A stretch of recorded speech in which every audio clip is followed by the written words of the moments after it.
This is the Blind Judge Podcast. I am David Holton, Kentucky's first and only blind judge. And while I'm no longer on the bench, I'm busy practicing law. You can locate me at davidholtonlaw.com.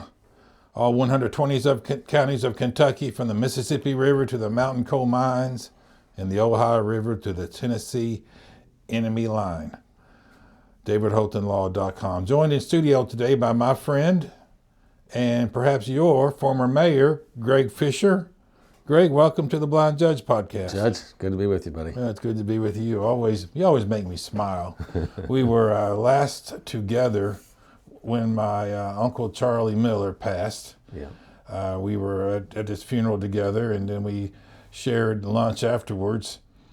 But man, you gave a hell of a eulogy. I was proud of you for the job you did, and made me love my uncle even more with your wonderful words. Well, Charlie Miller was one of the great citizens that Louisville and the Commonwealth has ever seen. And, when I was campaigning initially, I didn't know what I was really doing. This was the first big office that I ran for. And people said, "You got to see Charlie Miller." And so I called him up and said, "Sure, come on down," and that drawl that he had. And he was, how long was he principal at PRP? 25 years or something like that? Yes, sir. So if you go to the southwest Louisville, everybody knows Charlie Miller. So it really helped to have him on the campaign team, and he and his wife Carmen are just an amazing couple, and I'm just really grateful I knew Charlie Miller. Yes, sir. I knew him all my life. I don't remember ever not having Uncle Charlie around until we lost him last June, but he was a blessing to the community, that is for sure. Greg, you've had a successful business career before your 12 years as mayor, but what rather set the tone for your business success and your ethic of accomplishment, your ethic of work? Was there a particular time in your life when you said, "This is what I'm going to do, and how am I going to do it"? Well, I always like to kind of go down the uncharted path. And whether it was in college, I went to Vanderbilt University, ended up running the concerts committee there, loved putting on festivals and bringing people together. And we put on one of Bob Marley's last shows and Muddy Waters and some big names and big times we had back then. So it was like getting a business degree in college because you're organizing a 400-person festival. But to pay for a lot of my college, I worked in Kodiak, Alaska, unloading fishing boats. I knew how to operate a crane, being an industrial roofer. And you could make about $1,000 a week in 1978 up there, so that was good money. Rich, weren't you? Yeah, $1,000 a week in 78. Yeah, no. So it paid for most of my college, and then I always wanted to travel around the world, and so I went back there after college was over, and then saved up enough money, and then traveled through Southeast Asia for about 8 months, and Europe and North Africa for about 4 months. I'm just kind of curious. I like to see what's happening in the world, and never really wanted to work for anybody, so came back and co-founded a small company, a family company, where we bought the assets of a bankrupt company for $29,000. Really, we didn't have any customers. There were 4 of us at the beginning, and in an old beat-down garage, and made a lot of mistakes, almost went bankrupt twice. But what kind of company was it? They sold big ice dispensing machines that held 400 pounds of ice. And we quickly found out that there were very few people that wanted to buy those. But what was happening... You were producing those machines? Manufacturing them in Sellersburg, Indiana. Uh-huh. And as I said, it was pretty tough sledding there for a while. But what was going on at the time was there were grocery stores and gas stations. The convenience store boom started coming around. So as I went into convenience stores, I would see there's a beverage dispenser and an ice dispenser, and a partner of ours, a guy named Jerry Landers. And I said, well, why don't we combine the 2 of those into one machine that dispenses ice and beverages? And that resulted in the Servend ice dispenser. We patented that, and then the company just really took off and became a global phenomenon. Sold that in 1997. Well, that is, those types of machines are everywhere. They're everywhere. Kind of like Chicken Man. He's everywhere. He's everywhere, right? That's right. I know a lot about ice, and of course I know a lot about bourbon since I'm a mayor from Louisville, Kentucky. Yes, sir. But almost went bankrupt twice at the very beginning. For lessons for entrepreneurs. you know, it looks easy when people see somebody at the end of the line, but you got to go to the beginning to say, how did it start? And there were some very dark days where we were going to close the company down unless we got that sale that next day. And fortunately, we were 2 for 2. And that led to the success of that ice and beverage machine. Well, that's rather like the beginning of my career in the law, Greg. I was 27 years old in 1989, and Mike Conliff, the then county attorney, hired me, paid me $18,000 a year to be a prosecutor. Then I had a private law practice out in PRP on Dixie Highway. And I just sat there waiting for the phone to ring, Greg, and it didn't ring very often. And not a whole lot of people were looking to hire a 27-year-old blind attorney with no experience. But here I am almost 37 years later, and it's amazing how much better of a lawyer I am now than I was 37 years ago. I'm still not claiming to be any F. Lee Bailey or anything, but it's amazing how you learn in life, isn't it, Greg? Well, what happens if you just keep showing up every day? You know, I always tell people, they say, you know, Mayor, what's the secret to life? I said, well, to me, it was pretty simple. You know, you just learn a few new things every day and be compassionate, help people. If you do that every day, it kind of adds up after a while. So you went from the private side of life and the community, and I mean, it had to be a life changer. The ice soft drink dispensing thing had to just be a life-changing situation for you. Well, it was in a couple different ways. One is our company started growing real fast, and we were not that mature in terms of our processes and such. So I quickly realized, I said, we've got to learn how to be a high-performance organization if we're going to compete. So fortunately, at that time, it was the wave of the quality revolution that was going on in America in the late 1980s. And so I studied under some of the great quality leaders of the time, Dr. Deming, Dr. Crosby, Dr. Juran, and so learned how to build high-performance systems within a business, which basically leads to happiest employees, happiest customers, happiest owners, big profit sharing, et cetera, highest productivity, most safe organization. And so we ended up dominating our industry, but the skills that I learned to do that, then I replicated at a couple different companies, and then I brought that into public service with me as well. So that was super influential. The trip around the world made our company Servend. We called it Servend International because we said one day we're going to be a global company. And in fact, we were a global company. It influenced who I married, that trip around the world, and the beautiful family that we have with 4 kids and now 2 granddaughters as well. So, you know, you married a lady from Greece, right? Yeah, Alexandra Gerasimides, a doctor. Met her at a Valentine's Day party. She went to University of Louisville Medical School, and a good friend of mine, Tom Carews, took me to meet this lady who I did meet. And she was a nice gal, but I looked across the room and I saw this beautiful Greek goddess floating across the room. I said, I need to know her.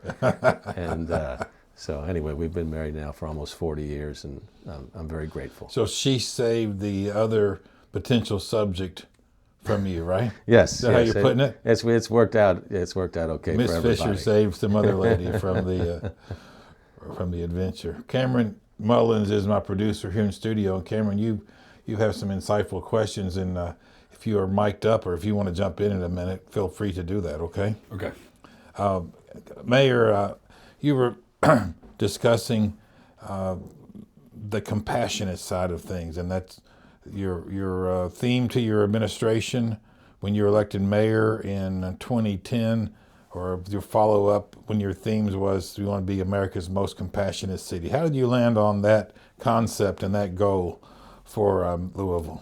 Well, it comes out of my business career because I would frequently think in business, what is the purpose of a business? You could say, well, our purpose was to build the world's greatest ice and beverage dispensers, which it was.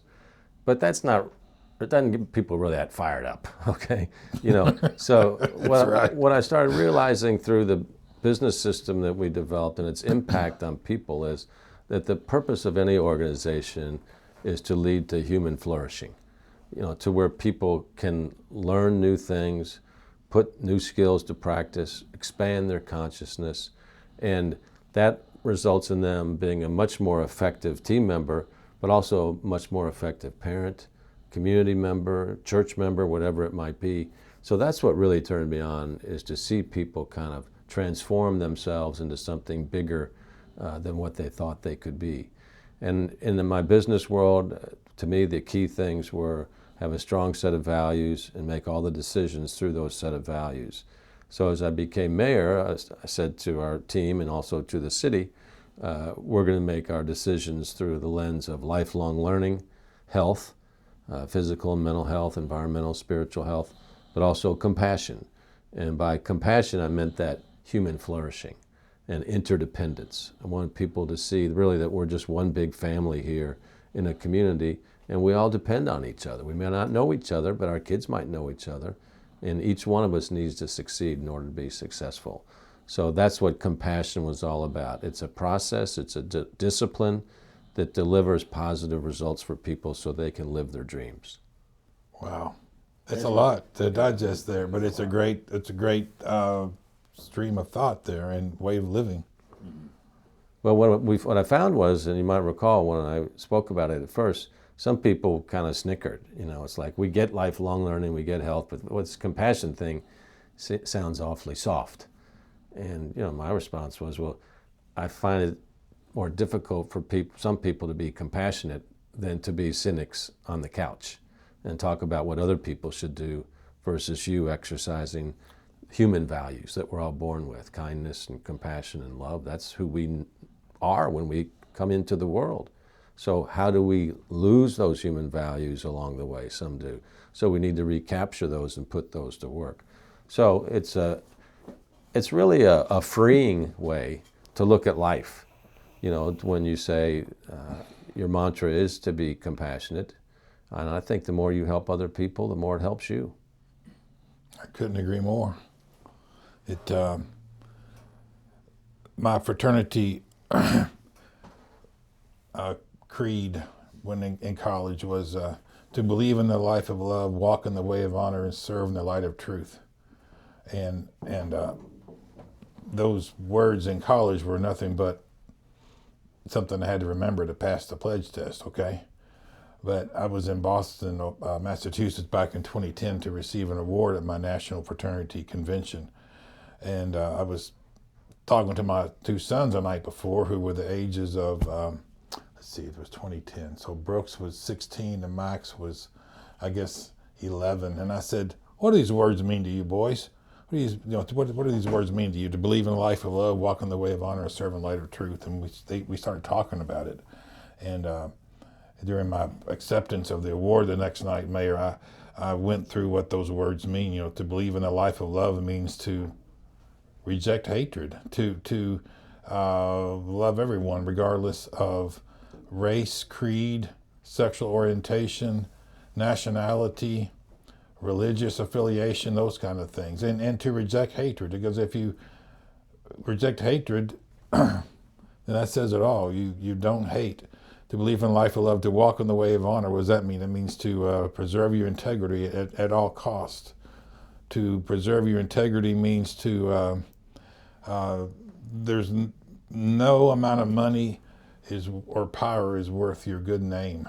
And when it all comes down to us, we're all going back to dust someday. Yeah. And nothing is worth sacrificing your good name and your integrity. And then the serve in the light of truth means to choose your purpose in life and to pursue that purpose to help other people, whatever the purpose is. Doesn't have to be, there's 1,000 ways of helping different people in different ways, but choose it and serve it with all your integrity and your love, and make it all come together in the service of others. See, I think you're a rich man. Okay, people in our society put too much focus on material wealth versus spiritual wealth, spiritual well-being. Absolutely. Whether you believe in a God or whether you just practice spirituality, and we need to get back to more of the core of who we are. And we're out of balance right now in our society, I think, with wealth and income. And there's just not enough people that have enough to where they feel comfortable to where they can explore themselves further, be more innovative. when I talk to some of my friends in Scandinavia, they always say those are the happiest countries in the world. And I say, are you guys really that happy? You don't seem to be that happy to me. They got a different sense of humor. And they said, well, we're really not that happy, but we know if something bad happens, we're going to be okay. Yeah. We have housing, we have food, we have health care, we have education. Our social safety net floor in America, for us being the richest country in the world, is way too low. And so when people are just trying to survive, it's difficult for them to practice compassion or to be innovative. So it's a real detriment to our society in many different ways. I was in Europe over the summer shooting for a client, and a friend of mine, the head of sales, lost his phone on a flight in between Germany and Sweden, I think we were. And he lost his phone, and I was like upset on his behalf. But he didn't blink an eye. He just had a smile on his face the whole time. And I was like, Zane. His name's Zane Potter. And I was like, I asked, like, where's your head at? Like, are you upset? Like, certain things like that. Because I think the initial reaction is for someone to get angry, for someone to be anxious. They don't have their phone. One, it's probably about $1,000. And two, they're not connected to the world. And he was like, I could sit here and be angry. Or I can sit here and be okay and just accept things as they're coming, because either way it's not going to change what's going on. I lost my phone. I can sit here and be angry. My phone's still going to be gone. Yeah. And I was like, wow. And so whenever you mention, Mayor, you mention getting back to who we are, the spirituality side of things. I agree with you 100%, but I do want to ask if you can elaborate on how do you think that we get back to who we truly are, and where does that stem from? Well, I think, the sooner you can identify your purpose in life, I think the happier you're going to be. And how do you think you understand your purpose? Well, you've got to think about it, number one. But number two, I think like nature instructs us as to what our purpose is. Nature renews. How so? Meaning in the space of it, it points us to our purpose. Well, look at nature as a guide. Nature renews, so we go through 4 seasons. Yes, sir. So in the wintertime, things die. Yep. Springtime, they're reborn. Yes, sir. Summer, they grow. Fall, they're starting to mature. Then they die. So there's a circle here. But it's always moving forward. It's always improving. 100%. It's an interactive ecosystem. So what that means is we're interdependent. Mm-hmm. Humans think we're not part of nature. Yeah. That's arrogant. Yeah. Humans are nature. Yeah. So how do we live as interdependent beings and help each other? Yeah. And so to me, compassion is the highest form of that in terms of human flourishing, not only for the good of yourself, but for the good of others and the good of the environment. And it's funny how we're wired, because in a way what you were touching on earlier is if I pull over on the side of the street and help someone change their tire, that's like how I'm wired innately is to not do that. I think our innate drive is to be selfish with our time and so on and so forth. But it's really funny whenever we go back on that and we do step out of that comfort zone in a sense, it does help us. I gave up my time. I could be dirty after changing said tire, but I know without a shadow of a doubt I'm going to leave there feeling gratitude and grateful and joy. Yeah. And it's really funny. And I think whenever and I'd love to hear your thoughts on this, Mayor, whenever we look deeper into that and why we're wired that way, who wired us that way? Was it our upbringing? Was it our environment? Or was it at the beginning of time? Definitely not at the beginning of time, because I disagree with you. We're not born to be greedy people. When you're birthed, you come out, what do you want? You want love. Of course. You don't go up and smack somebody in the face. You're looking for a hug. That's who you are. Mm-hmm. So somehow an environment creates you to not be that way. Mm-hmm. So part of life is unlearning. Yeah.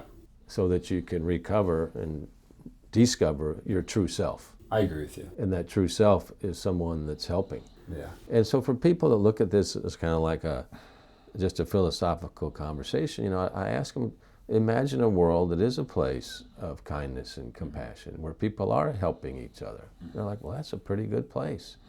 Well, it's not going to happen if you don't practice that. Now, you also have to understand that there has always been a battle between good and evil, light and dark. 100%. Star Wars. Yeah, so I have to say you have to be fiercely compassionate. Yes, sir. Okay, so you have to be ready to take a stand and believe, fight for what you believe in, and you believe in this point of view that I have. I recognize a lot of people have a different point of view, and some people may not even think about it as well. But I think the goal for all of us is to try to have a broader movement of compassion and interdependence. Yeah, in a sense, it's... David, did I interrupt you? No, Okay. And I just heard you take... no more than usual. I heard you take an inhale. I wanted to make sure I didn't interrupt you. You know, the thing that I find discouraging about society is that we focus on things that are not as important as more basic things, like the rate of infant mortality rate in this country, or the rate of women who die in childbirth, or the lack of, it's not as basic as life or death during childbirth, or as for young babies or young children, but also just clean drinking water in our rural areas or in Flint, Michigan. It seems to me that we ought to spend more time focused on those kinds of things and show more compassion there than our elected leaders do, Greg, in some of the focuses they have in our government these days. Oh, I love the way you frame compassion there as results, that are beneficial for people, and citizenship you bring up in there. One of our most famous Louisvillians was Louis Brandeis, first Supreme Court Justice from Louisville, first Jewish Supreme Court Justice. And when he would speak to people about the importance of politics, he'd ask people, what is the most important political office of all? Well, of course, it's not the mayor, it's not the president. The most important political office is the office of citizen. And involved citizenry, a knowledgeable citizenry, is absolutely essential for a flourishing democracy. And we don't emphasize citizenship in our culture as much as we should, so that our voters would demand these kind of results that you're speaking to, from the elected leaders. And I think the other thing that leads into that is a lack of systems thinking. People just say, well, the water's the way it is, and this is the way it is. Teen pregnancy is the way it is. It's the way it is because of the inputs that are making it. So we've got to think about that as a system, then we've got to change the inputs so we get a different output. Yes. And it's not just guessing or throwing things up against the wall. It's a process that you have to go through. So I think these are all the things that make a success, and these are some of the principles that we brought into our 12 years of the administration for the city of Louisville as well. You had, in my opinion, the most vibrant downtown was your first 10 years as mayor. I wasn't around back in the 1950s when my parents were talking me about 4th Street and the movie theaters and all the shopping downtown, but downtown Louisville was kicking it, man, back in the 2010 to 2019 or 2020 era, Mayor. Well, one of the things we focused on was making sure we had a unique hospitality concept. Bourbonism, there you go. Who made up that word, Greg, is what I want to know. Well, who did we pay a lot of money to come up with that tagline? So I got a call 3 years ago from the Kentucky Bourbon Hall of Fame, and they said, can we induct you into the Hall of Fame? I said, was there a catch? They said, no. And I said, why are you inducting me into the Hall of Fame? They said, because you're the father of bourbonism. There you go. So that doesn't mean drinking a lot or anything, but a city has to have value propositions. In other words, things that only happen in this city, nowhere else has them. 95% of the world's bourbon's distilled in Kentucky. The other 5%, you taught me, is counterfeit. Yeah, it is. Fake. So, and fake bourbon. Right. Like fake news, somebody said. It's fake bourbon in Utah. But if you put together our distilled spirit industry with our local farmers, local food, and our great restaurants, and then tourism, that's bourbonism. Yes, sir. And so that created a huge explosion in hotels, 5-star bourbon experiences, which then has a huge explosion in tourism that we're still seeing that today. So that's what you were seeing throughout my administration. Then, of course, the pandemic came, everybody stayed home, and then after that, the protests of 2020 came, and they came and went. Louisville was hit particularly hard because of Breonna Taylor's tragic killing here. But we moved through all that, and then with the pandemic came the work from home issue. And of course, that's hurt downtowns all over the country. So downtowns are recovering, but people are finding that work from home is not all it's cracked up to be, because people desire relationships with people, and young people in particular need mentors, for them to develop. And young people need to meet other young people so they can marry and have kids as well. So you're seeing more and more people going back to the office now. I was real pleased to see Yum bring 500 jobs to downtown Louisville. Yeah. They closed their headquarters over on Gardner Lane, but they came downtown, which is a real plus for downtown. And I guess JCPS's headquarters is moving over to the old Yum Center headquarters, so that'll be good for them. It's aggravating to me, Greg, to see companies or even government entities locate in the suburbs. I mean, the FBI built the headquarters out of Blankenbaker or something like that. Yeah. And Papa John's had their, of course, they've moved a large part to Atlanta now, but their facility out on Blankenbaker, and it's aggravating to me. Well, I say this, I sit here in my suburban law office, but this is the Blind Judge podcast studio, so they're in Fern Creek, we need to take it downtown, I guess, somewhere downtown. But yeah, we're suburban Fern Creek, have another office in suburban Valley Station. So, but it's aggravating to me, because that really is, Louisville, downtown is the heart, right, and the heartbeat of Louisville, and that Louisville is the heartbeat of Kentucky, the economic heartbeat of Kentucky. What was your experience with elected officials from around Kentucky, their view of Louisville when you were in office, when you were dealing with people in Frankfort or other parts of Kentucky? My pitch always was, we're the economic engine of the state. Yeah, absolutely. And we only get about 50% of our total tax revenue back to the city. And so we help the other parts of the state that need economic help. And so I would always say it's like we're the lead product line if we're a company. And so if you're a company and you have a lead product line, what you want to do is you want to feed that product line so it can grow even more. And so we can provide more resources to the rest of the state. Some legislators saw that, most did not. They saw us as having everything, and so instead of trying to help us, they would think about different ways that they'd want to control us.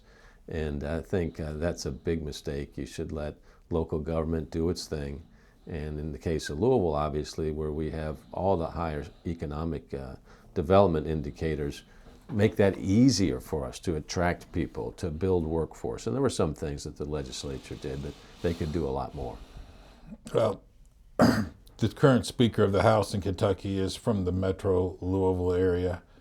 And I think that's one thing's somewhat back in more of a unbiased position against the city, but also your current president of the state Senate, I believe he's been a pretty big advocate for supporting Louisville in its effort to become even more of the business engine of the state than it has been in the past.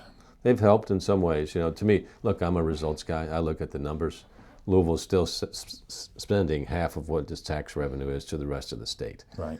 So there's a long way to go. So when they say, here's $100 million type of thing for you, it's like, well, that's fine, but we're giving $1 billion away every year to the rest of the state. So there needs to be some balance.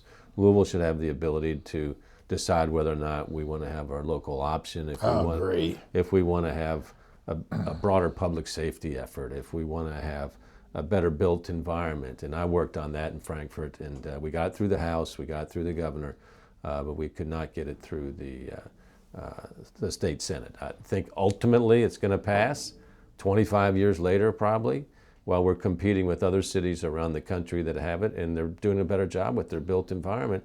We compete with these other cities. Right. And so that's how legislators need to understand we need the tools to do that so we can grow, and when Louisville grows, Kentucky grows. You're talking about the penny tax on the dollar that would be invested back into the community for a chosen project, correct? Right. Like Oklahoma City did, correct? That's exactly right. So they have revolutionized their city, and where they can compete now at a much higher level than what they did before.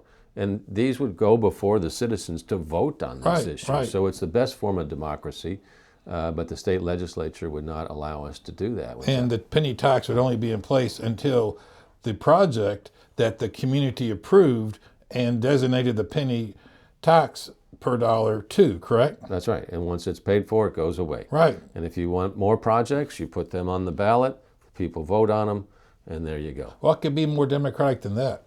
Nothing. No, I spent 3 years working on that very diligently, and the work continues, and hopefully someday it's going to happen. It needs to for Louisville to be competitive.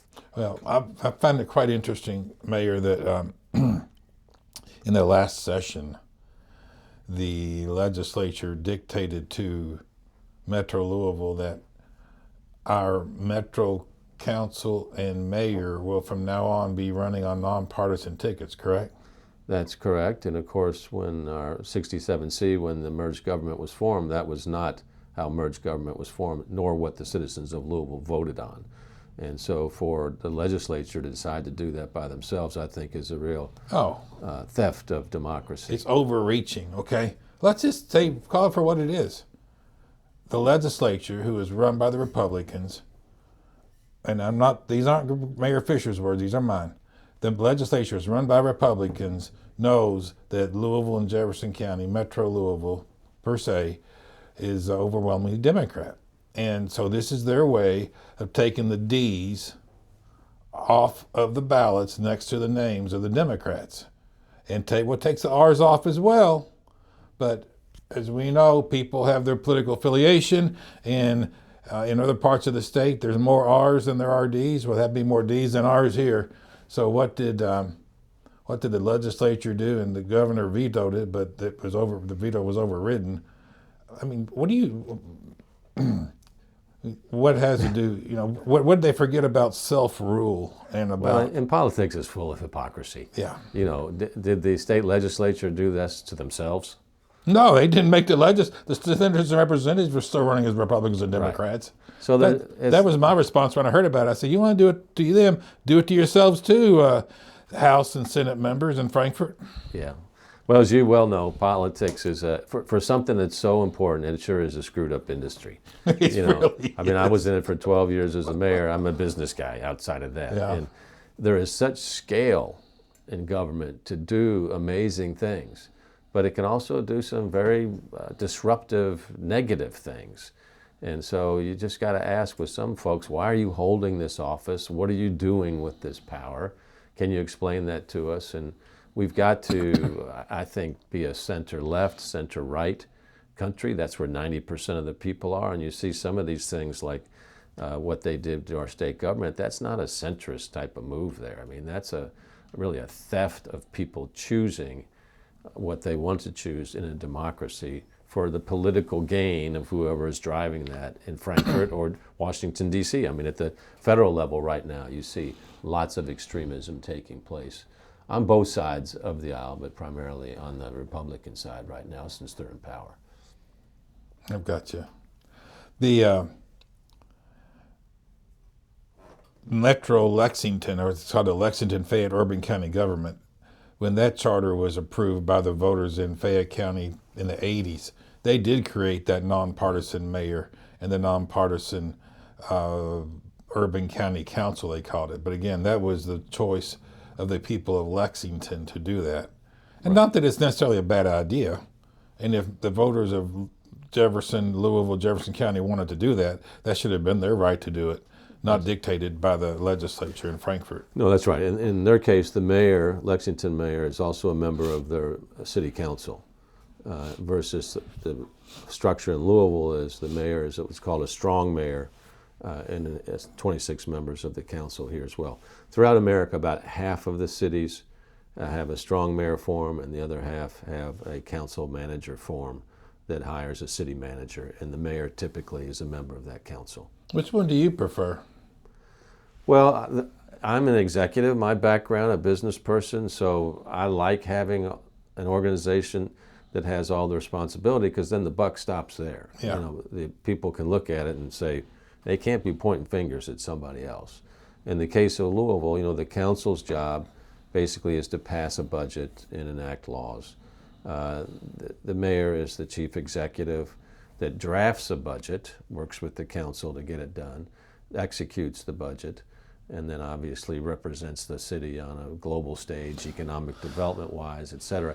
When we merged our city and our county, that was a huge positive thing for the city. Absolutely. In 2002, so that we could speak with one voice. And that's particularly important when you're trying to grow your businesses here and attract Economic businesses development. to town. Yeah. Right. So, what is, to your thinking, what is the biggest, the largest impediment we have as we try to grow our economy more here in Louisville?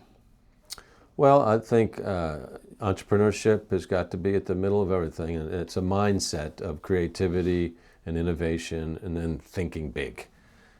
You've got to understand who is the best in the world, and then you have to have a burning desire to be the best in the world at what you do. And if you're not, what's the gap between you and there, and how do you get there? And that's a result of how you work hard every day, how you improve, how you innovate, and you bring that mindset to everything, whether it be business, education, affordable housing, healthcare, all the way across the board. And that's how we would run our administration as well, as just by saying, look, somebody's going to be the best in the world at what you do. Why not you? And our citizens deserve that if you're part of city government. Do you recall back in the 90s when Paul Patton was governor, the Bucks for Brains initiative? Mm-hmm.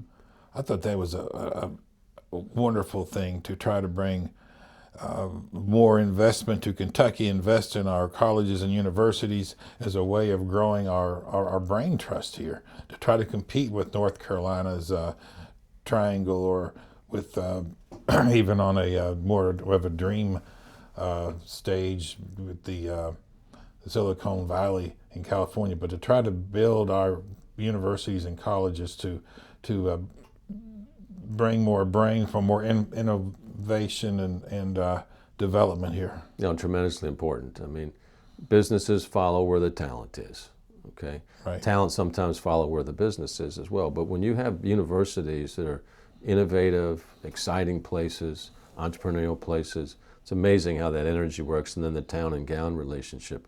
Education is the key. You know, it is the disruptor of poverty. One of the things I'm most proud of, what we did, was to create something called Evolve 502, where Evolve 502, now every graduate of Jefferson County Public Schools has free college. So mom and dad can no longer say, we can't afford to send Bobby to college, or Alice is not college material. That would kill me when people would say that. It's like, you've got to be a champion for your child, and they're destined to be in poverty if they don't have some kind of post-secondary credential or degree. But I make that point because the state of Kentucky should have free college as a right to every child that lives here. And it could be, in our case, it could be you go to our community technical college first, and then you can go to a 4-year degree after that, or you get a credential. You've got to take away that barrier, and that's going to help your overall competitiveness, and it's going to increase your tax base. Most importantly, it's going to increase hope, decrease poverty, decrease crime, increase health outcomes. We've seen from the administration in Washington over the last year, since the new administration came back into office, what I perceive, Mayor, to be some overreaching by the administration into instilling or taking away certain values by our higher education institutions unless they do certain things and acknowledge certain ways of doing things, you know, DEI, for instance. And to me, that's very disturbing to think that the way we think, it's almost like they're trying to, I think they are trying to determine the way that we're supposed to teach people to think.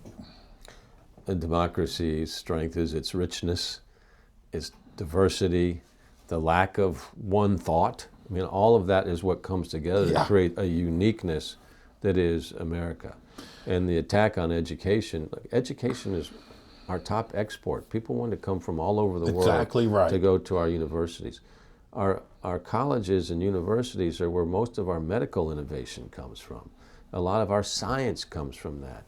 So for us to be defunding those issues is like being the best in the world or being the best runner in the world, but shooting yourself in the foot and you can't run anymore. They're incubators for the future. Exactly. So it's very disturbing to see what's taking place here. And the whole multicultural thing is being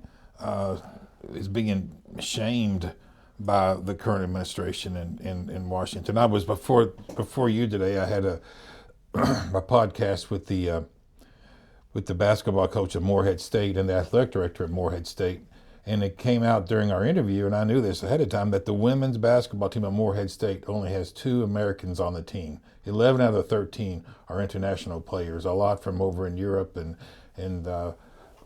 South America. I mean, so to me that was, and I said to the athletic director, man, what a additional cultural wealth that brings to a college campus to have that kind of diversity on. One of the things, available. Judge, that we really emphasized in my administration was globalizing the city, because I feel like our kids need to grow up in a city where they can be comfortable anywhere in the world, because they're going to be global citizens. Exactly. So the right. more our city looks like the world, the more competitive our kids are going to be. And so to see that under attack is a really short-sighted thing. We need to have secure border policies and good visa applications and all that. But we cannot cut ourselves off to the outside world. Number one, it's going to hurt our competitiveness. Number two, it's going to hurt our population growth, which means our economy is going to suffer as well. So there's problems with everything. It's how you go about identifying the problem and fixing the problem. But don't throw the baby out with the bathwater, as Do you they miss say. being mayor? You miss all the good things that you can do, which is an awful lot. And all the grief you get when you're in a position like that is more than made up by all the good things that you can do. Yeah, absolutely. But, term limits are there for a reason. We had a great 12 years. We had a difficult year in 2020 with the pandemic and the protest. I'm glad our administration was in office at the time, because we were seasoned enough to get through 120 days of protest. And I think we're stronger as a city because of that. We're more compassionate as a city because of that. And so, life is not always going to be easy. There's ups and downs, and, it's how you get through the downs that really grows your ability to do more good. And I think hopefully that's what people could see every day. People ask me, do I miss being a judge? Hell yeah. I mean, who doesn't want to wear a black robe to work every day, right? People stand up, all rise, and call you your honor and judge and all that stuff. But it was a great 10 years on the bench. I actually retired before my term was up. I could have served another year and didn't run for election again, but I just had enough. I thought it was time to move on. And but we do appreciate your time as mayor of Louisville, and we're proud to continue to call you friend, and proud that you're still a citizen here with us. And man, what a wealth of insight you've brought to the podcast. And I just appreciate you as my friend and being here, and we'll reach out to you again, I hope. And well, thank you. And between the Holtons, the Hardestys, the Millers, you come from one of the great clans of our city in terms of, I don't know where your all's foundation of giving back and helping people is from, but some of your forebears, your moms and dads and grandmas and grandpas, did a great job. One time there was 4 of us on the ballot at the same time, okay? How about that? My Uncle Joe Hardesty was running for the school board. Uncle Charlie was getting reelected to the legislature, and I was on the ballot for judge. So if you lived in a certain part of the county, you could vote for all 3 of us, or for that matter, not vote for any of us. Well, you all did awfully well, so I'd say you were universally loved, and what a great job. And we miss Joe and we miss Charlie, so we're glad you're here. Okay. Mayor, Thanks, Judge. Thanks, friend. All right. Before you get out of here, we have something that we do on the podcast, and the previous guest leaves a question for the next guest, and the guest and the question that they left last podcast was, what are your top 3 favorite / influential books in your life that you've read? Oh my gosh. Well, the most, just the most recent book, what influential one or something you read recently that you would. All right, let's just do that one there. Who was that the other day? Who asked that question? The professor. professor. Or no, PhD. Sorry. Oh, Dr. Tony Zippel's who it was, Greg, the former CEO of Seven County. That's who it was. Yeah, he's a nice guy. You know, I really like the Book of Joy by the Dalai Lama and Desmond Tutu because it distills things down to being joyful, being compassionate, being happy, and not through just kind of a fake thing. It's because you have a warm heart, an open mind, and I would recommend that book to anybody. Gotcha. And then if you had to leave a question for the next guest, it could be serious or silly, what would it be? Who is the next guest? Does it matter? Don't know yet. Okay. My question would be what is the purpose of your life? That's good. Thank you so much, Mayor. Okay.